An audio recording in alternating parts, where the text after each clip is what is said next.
200 বছরের স্বাধীনতার ইতিহাসে রক্ত যদি কেউ দিয়ে থাকে, আমার দাদার রক্ত ঝরেছে স্বাধীনতার জন্য।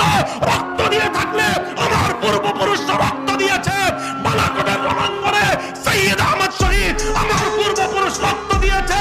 সেই শামিলের রণাঙ্গনে আমার পূর্বপুরুষ হাফেজ জামিন শহীদ রক্ত দিয়েছে। সিপাহী বিদ্রোহে আমার পূর্বপুরুষ রক্ত দিয়েছে। 1916 সালে তাহরিক রেশমি রুমাল রক্ত দিয়েছে শেখুল হিন্দ মাহমুদ হাসান দেওবন্দি। কারাগারে বন্দী হয়েছে আমার পূর্বপুরুষ শেখুল ইসলাম হোসেন আহমদ মাদানী। 1952 ভাষা আন্দোলনে রক্ত দিয়েছে তামাদ্দুন মজলিসের লোকজন। 1954 সালে যুক্তফ্রন্ট গঠন করেছে আমার দাদারা, আমার পূর্বপুরুষ মাওলানা আতহার আলী রহমত